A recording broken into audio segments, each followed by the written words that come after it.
tapi ini kan saksi kunci. Saudara kan melihat ya di situ kan. Proses negosiasi pembayaran tanah yang seperti saya tadi jelaskan di persidangan dan untuk ditanyakan kepada saksi. Ini kan ada proses 2012, ada 2013 pengadaan itu. Proses penentuan lahan kuburannya sudah dilakukan pada tahun 2012. Jadi secara hukum, kalau memang tanah itu milik Johan Anwar, yang asumsi dari mereka semua itu milik Johan Anwar, berarti status tanah Johan Anwar sudah ditentukan dari 2012. Itu enggak? Dilanjutkan dengan 2013 dengan saksi yang merupakan dahulunya terdakwa juga, itu tidak ada perubahan. Berarti keberatan yang tanahnya mereng lah, tanahnya itu tetap dilanjutkan di 2013. Nah, terkait proses pencairan, nggak ada peran Johan Anwar di situ. Yang kita ini kan, apakah pejabat kalau tanahnya ditetapkan lokasinya, apakah itu harus?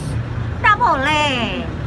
Justru kan kalau tanah pejabat kan mungkin lebih mengerti tentang proses pembebasannya. Yang harus dibuktikan adalah ada nggak proses pembebasan itu dilanggar, gitu loh. Bener nggak? Karena terkait putusan nomor 17, mereka termasuk saksi tadi diputus dianggap melanggar ketentuan undang-undang, tapi spesifikasinya apakah melanggar ketentuan perundang-undangan itu, apakah kemahalan? Menurut seorang saksi kemahalan. Apakah tidak sesuai dengan pasal 2? Ya, apakah tidak sesuai, ibaratnya tidak ada kewenangannya di situ. Tapi kalau dikaitkan dengan pasal 2, dia nggak ada kewenangan untuk ngadain lahan kuburan itu. Gitu loh. Seharusnya yang berwenang melakukan pembebasan lahan kuburan tersebut adalah BPN, begitu. Kalau lihat dari putusan itu, karena klien saya didakwa bersama-sama dengan oknum-oknum yang sudah dihukum, gitu loh. Nah, sepanjang proses tadi kesaksiannya nggak ada yang bilangin klien saya itu melawan hukumnya. Langkah selanjutnya yang akan kita ambil, Bu, dalam Ya, persidangan? kita masih nunggu keberanian majelis hakim kejelian. Jeli nggak nih majelis hakim menghukum, karena ini ada putusan. Kalau terkait kepemilikan tanah oleh klien saya, harusnya kalau kita mau fair, KPK seret semua pemilik tanah tuh, karena 10 hektar loh. Kalau bicara tanah itu milik Johan Anwar, kalau terkait dengan surat pernyataan, seret semua pemilik tanah ke-12 orang itu.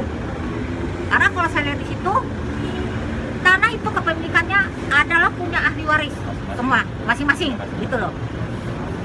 Jadi saya nggak ngerti konsep jaksa KPK yang mem-P21-kan berkas ini, itu cari apa sih? Cari duit sisa? Apa cari apa gitu loh? Gitu loh, karena ini nggak bisa P21 waktu itu, gitu loh. Makanya klien saya dilepaskan karena melawan hukumnya nggak ada. Nah, terbukti gimana kita cari? Itu nggak? Kan unsur di pasal 2, di pasal 3 loh. Kita ini bicara undang-undang pidana korupsi.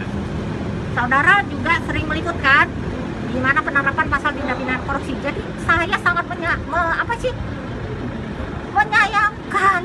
Besar banget duit negara cuma nyidikin nyari berapa? 5,7 ditambah Dodini Mekati Hidirman, ditambah bertanggung jawab si Sekda Umirta udah tanggung jawab, terus Najamuddin udah tanggung jawab tadi, gitu loh. Kalau kita itu Polda aja udah ngeluarin duit berapa deh penyidikan buat CA, sekarang ditambah KPK. Aduh, bener-bener deh, cari yang lain aja deh. Gak level kayaknya KPK turun tangan.